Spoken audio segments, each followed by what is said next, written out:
Raven gets back in the ring, and then it happens. What? What are you talking about? You get Completely. your fucking guts out. So yeah, I've told that story, and I think last night was the first time I watched that match back. Validates everything I said in the previous. On Wednesdays when we do these shows, I would drink. We talked in a previous episode about energy drinks. I would drink Diet Red Bulls all day, and wouldn't eat. And because if you look closely, you can see me starting to get a little bit puffy around the midsection and not a little bit soft here and there. And so I would do that to try to lean out a little bit. I would eat like early the day before and then not late. And then the next day I would drink the Red Bulls all day. And that building, what you really can't tell, and you can never tell from a viewer standpoint, is the fairgrounds in Nashville.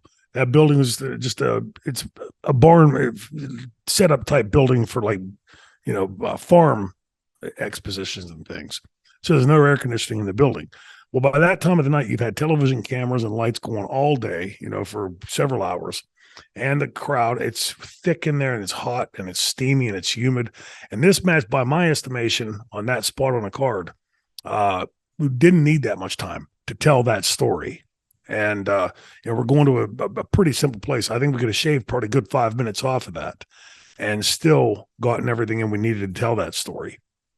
But I throw him in. We're on the floor when we come back in, and I throw him back in, and you'll see me hesitate there for a second. I throw a mouthful up at ringside, and I think I'm fine once I've got that mouthful out.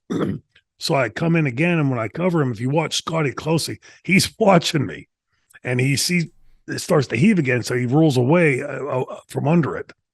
And if you look at what I'm throwing up, there's no chunks, there's no food in there. It's just all clear liquid. And it's really, it was just the heat in that building, the fact that I'm drinking those energy drinks all day, and something was going to give. It was either coming out the backside if I held on to it a little bit longer, or like that.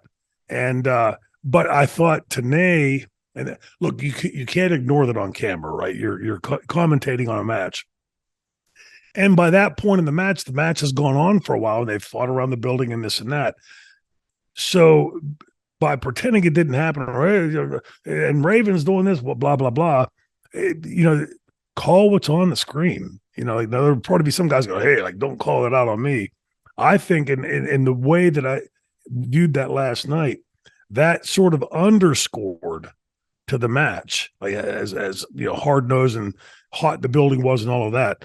And then where we're going with it afterwards, that just sort of spells again to me from a wrestling psychology point of view, and for the fans trying to guess what the fans think they're going to see. They see this going on and they think, okay, perfect foil. Did they give him something to make him throw up during the match, or did he throw something in his mouth? And is this part of the story? And no, it was just hot building. Too many Diet Red Bulls, and when you're out there at ringside, I said, you'll see me bend over for a second, and it looks like I'm spitting, because like a literal mouthful came up, and I just spit to clear my mouth out. And as I'm coming back in, I could feel it starting to roll again, and I'm like, oh, let's see. And then the second mouthful comes up, and then the third. So there's one at ringside, and there's two inside the ring, and that is exactly what happened there. It was Diet Red Bulls on an empty stomach in a hot building in a long, grueling match. Not the best mix. So when did you start feeling it's coming? Literally when I just when it the happened. First mouthful. Yeah, I mean, I was fine before that, and it was like, it's just like you feel like it's coming its way up. What I'm guessing is that stuff was foaming up in my belly, right? And so I'm getting thrown around, and it's shaking up in here. Bloop, it's just mouthful comes and go, okay, better. And then I'm coming to the ring, I can feel it again coming up. And at that point, there's no reason to try to kayfabe it. Like, I got to roll out of the ring and put my head under the ring or something. Why? To me, again, in hindsight, and I wish I had the presence of mind at that moment to say, this is why I did it. I stayed in the ring because that's, to me, underscoring this match. Raven's really given it to me. And even through that. And again, I think Mike really covers it up well, not covers it up, but comments on it well, and says, such a grueling match, but Shane Douglas still has the presence of mind too, blah, blah, blah. And, go with it. Like, you try to pretend it didn't happen. It's just those things that we've seen how many times when you're watching a match and something just blatantly obvious happens, or the camera catches something and they, hey, what's that over there? Oh, by the way, we're back to the match now. It looks ridiculous. And Mike Tenay, I remember coming up to the end, what happened? And he said, I'm so sorry. And he told me to comment. I said, good. You should have commented on it. It's there. And in hindsight, it plays off exactly like in my head, like it should have played in the story of telling that match. Now, excuse me. Get ready to do it. just one mouthful. You're probably like me. If I'm going to puke, I'm going to get it all out there. I don't understand people who like throw up and go and do a tiny bit. And I just go woof and just puke up half my lungs and stuff. Not that you want to know, but you know now. Anyway, Raven kicks out of a chair to the head. Then Shane kicks out of a drop toe hold onto the chair. Then at this point, I note there's a lot of talking going on in the ring. Do you remember the back and forth that's happening, or for what reason? No. I saw that too last night, and I was wondering myself, and I have no recollection of what it was being said about. Whether it was, I know we had to get 2 tables set up in due time, and while we had the run in, but I can't recall what the commentary was there. It might have been Ravens to ask me, are you okay to go on? I don't know.